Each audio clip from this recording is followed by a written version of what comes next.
dilakukan.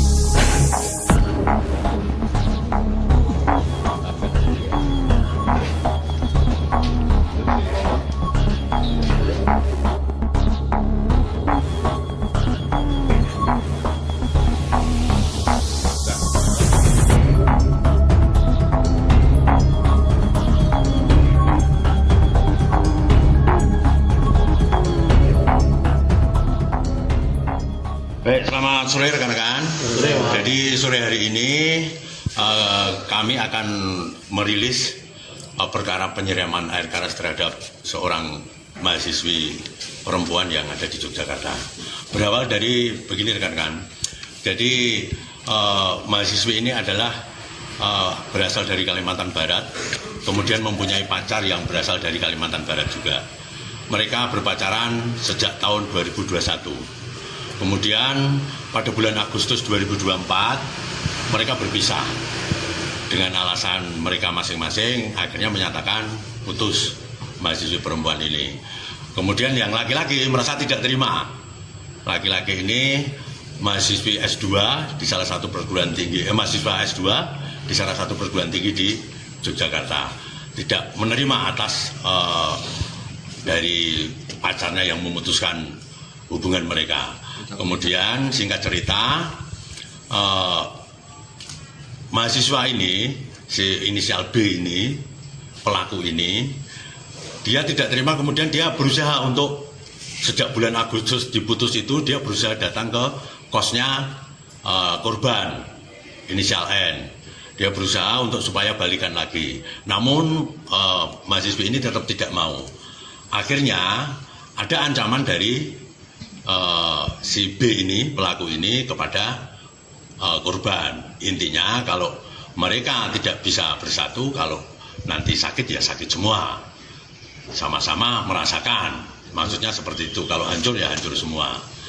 Kemudian karena tetap tidak mau, akhirnya pada tanggal 12 Desember 2024 si pelaku inisial B ini memposting di akun Facebooknya dengan postingan bahwa membutuhkan orang yang mau bekerja apa saja.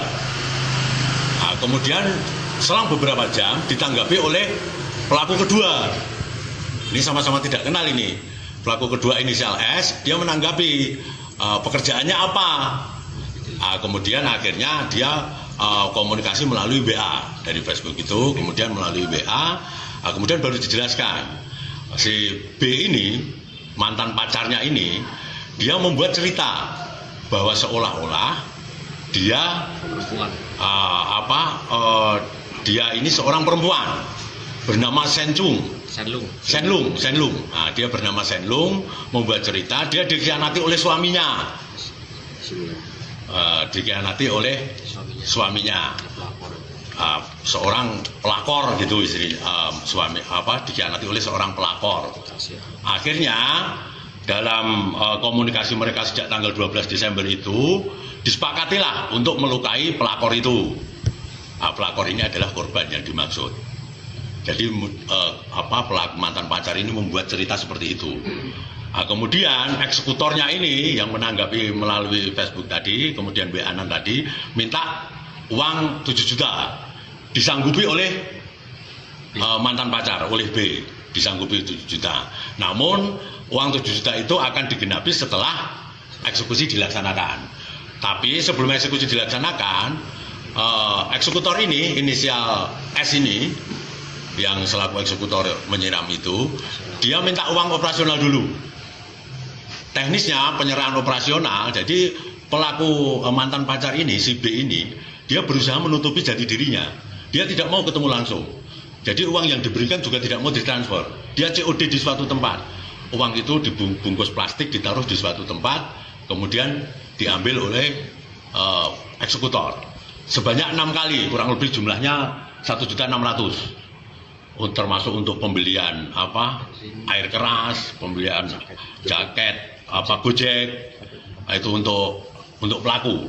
Akhirnya sebanyak 6 kali juga si eksekutor ini datang ke tempat kos korban. Tempat kos korban ini juga diberitahukan oleh si B tadi, mantan pacar tadi. Untuk ke survei ketiga, keempat, kelima itu sebetulnya sudah mau dieksekusi, mau disiramkan air keras itu. Tapi ternyata korban tidak ada di kos sampai 3 kali itu.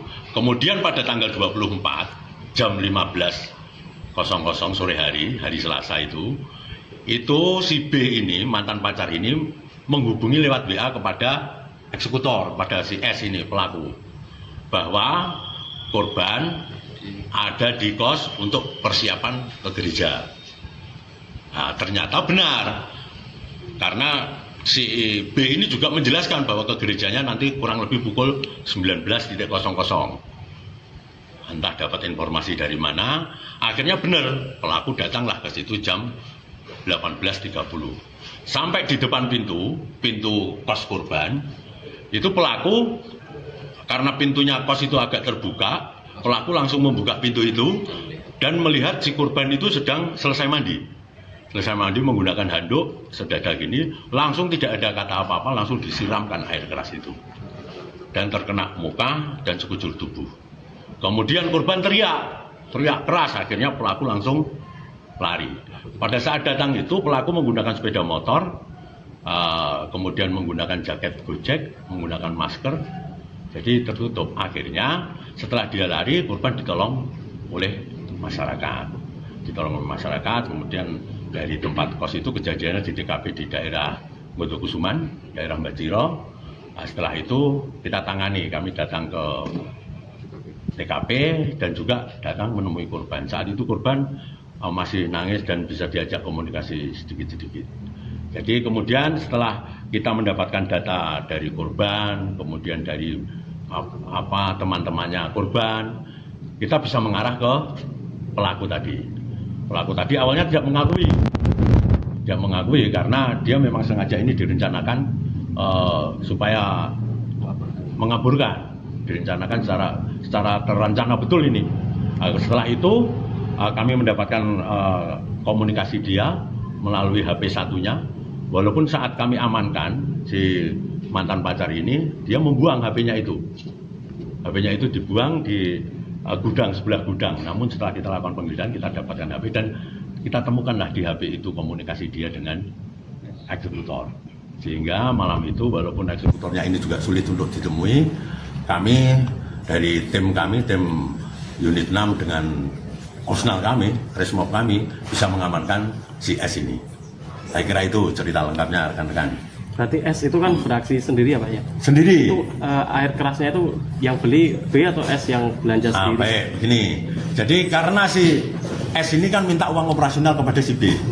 Akhirnya diberi sampai 6 kali tuh, 200, 300, ada 400 yang nilainya totalnya 1.600.000. 1.600.000 dia yang beli. Dia belinya di daerah Malioboro di salah satu toko kimia.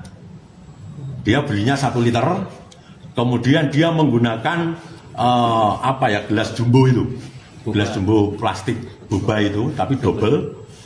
Kemudian waktu dia nyiramkan, itu dia sininya kena tetesan juga air keras. Makanya tersangka itu sininya melepuh di jari-jari ini, di jempol ini. Jadi dia beli sendiri. Itu sudah dipersiapkan sebelum dia survei. Dia sudah mempersiapkan air kerasnya itu. S itu pedagang burjo ya Pak? Profesi sehari. Pengakuannya seperti itu, tapi ternyata dia hanya serabutan. Dia bukan asli pedagang burjo. Setiap dia mengaku ke teman, ke istrinya, itu dia selaku pedagang burjo. Tapi pedagang burjo di mana juga nggak ada. Berarti S sama B itu ketemu setelah ketangkap ini ya Pak? Dia baru ketangkap ini. Karena si B ini dia sudah merencanakan betul. Jadi menutupi jati dirinya. Makanya dia mengaku sebagai seorang perempuan. Shenlung namanya. Itu dia nggak pernah komunikasi lewat suara, selalu dengan WA. Itu. Yang ditangkap pertama? Yang ditangkap pertama si B. Jadi gini ceritanya, setelah kita mendatangi korban sempat bisa kita ajak komunikasi sedikit bahwa dia merasa pernah diancam oleh mantan pacarnya. Kesempatan pertama kami carilah mantan pacarnya itu dan kami dapatkan. Kemudian teman-temannya dia di kos, kita minta keterangan, kok katanya punya HP 2 tapi yang satu katanya hilang baru saja. Nah, kami semakin curiga, kemudian baru kita temukan HP itu disembunyikan di dekat gudang. Luka bakar korban sendiri sampai. Jadi korban wajahnya kena, tangan, dada, karena waktu disiram kan dia cuma pakai handuk selesai mandi karena mau rencana memang persiapan mau ke gereja jam 7. Jadi kenapa ini kok si B ini kok sampai tahu? Mungkin ya kita tidak hanya dugaan aja lah. Mungkin ada informasi kenapa itu bisa sampai tahu jam 7 mau ke gereja, mau melaksanakan malam Natal itu. Jadi seperti itu. Jadi 1 liter air keras itu disiramkan? Tidak. Jadi begini, setelah 1 liter itu dapat kaleng itu ya, kaleng 1 literan itu. Kemudian dia bawa gelas yang jumbo itu, yang untuk es teh itu. Kemudian dimasukkan itu masih sisa. Yang itu sedangkan ini ditutup lagi dibawa pergi. Akhirnya jaket mantelnya dia kan pakai mantel juga. Kemudian gayung yang untuk itu sama sisa air keras itu dibuang di jembatan UGM itu yang mau ke KM Sangaji.